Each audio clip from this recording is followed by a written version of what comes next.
Full Moon sale காலை 9 மணியிலிருந்து இரவு 12 மணி வரை ஆகஸ்ட் 27 ஒரு நாள் மட்டும். எதிர்பார்க்காம நடந்துடுச்சு. அதனால எங்களால் எதுவும் சொல்ல முடியலங்க. அவ்வளோ கஷ்டத்தில். ஏன்னா அவரெல்லாம் எங்களை விட சின்ன பையன் சத்யாலாம். அவர் பார்க்கும்போது ரொம்ப கஷ்டமாக இருக்குது.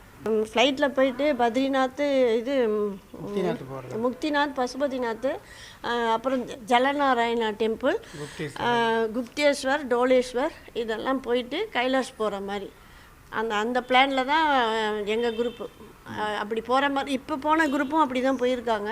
எங்களுது நெக்ஸ்ட் பேட்ச் செப்டம்பர் போகிறோம். நெக்ஸ்ட் இயர் கண்டிப்பாக போவோம் சார். இந்த மாதிரி மகாதேவ் குரூப்லேருந்து போயிருக்காங்களே, நான் என்னென்ன ஆச்சுன்னு. இல்லைம்மா அவங்க போனால் பஸ்ஸே மொத்தமாக அடிச்சுன்னு போயிடுச்சுமா அப்படின்னாரு. இந்த மாதிரிமான்னாரு. அப்புறம் சொன்னவொன்னே தான் நாங்கள் டிவியே போட்டு பார்த்தோம். அப்புறம் தான் இந்த மாதிரி நியூஸே வருது.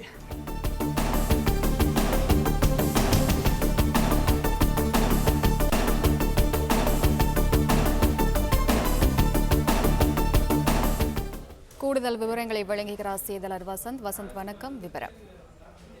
குரோம்பேட்டையை சார்ந்த தனியார் ஆன்மீக சுற்றுலா நிறுவனத்தின் மூலமாக கைலாஸ் யாத்திரைக்கு சென்ற தமிழ்நாட்டை சார்ந்த 49 யாத்ரீகர்கள் நேபாளத்தில் ஏற்பட்ட இந்த திடீர் காட்டாற்று வெள்ளத்தில் சிக்கி தொடர்பு கொள்ள முடியாத நிலையில் தள்ளப்பட்டுள்ளனர்.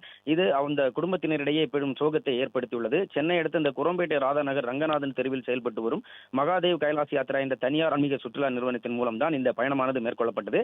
இதில் 49 பயணிகள் இருந்தனர். கடந்த 14 நாட்களாக இந்த பயணமானது நடைபெற்றதாக அந்த ஏஜென்சி மூலமாக தெரிவிக்கப்படுகிறது.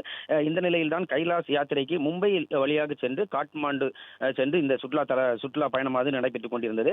அவர்கள் பயணத்தை முடித்துவிட்டு நேபாளத்தில் இருந்து சென்னை திரும்புவதற்காக, அதாவது தமிழ்நாடு திரும்புவதற்காக தயாராகி கொண்டிருந்த பொழுதுதான் இந்த திடீர் காற்றாற்று வெள்ளமானது சிக்கி அவர்களை தொடர்பு கொள்ள முடியாத நிலை ஏற்பட்டுள்ளது. இதில் குரோம்பேட்டை பகுதியை சார்ந்த கிஷோர், அமுதவேலன், ராஜலட்சுமி மற்றும் அவர்களின் உறவுகளான ஈக்காட்டுத்தாங்கல் பகுதியை சார்ந்த மஞ்சுளா, விக்ரம், செந்தில், பழனி ஆகிய 7 பேரும் ஒரே குடும்பத்தை சார்ந்தவர்கள் தான். இவர்கள் ஒன்றாக இணைந்துதான் இந்த சுற்றுலா பயணத்தை மேற்கொண்டனர்.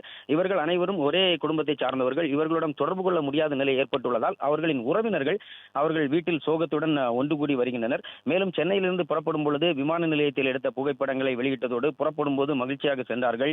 இப்பொழுது எங்கள் குடும்பத்தையே சோகத்தில் ஆழ்த்திவிட்டார்கள் என வேதனையுடன் தெரிவித்து வருகின்றனர். ஃபுல் மூன் சேல் காலை 9 மணியிலிருந்து இரவு 12 மணி வரை ஆகஸ்ட் 27 ஒரு நாள் மட்டும்.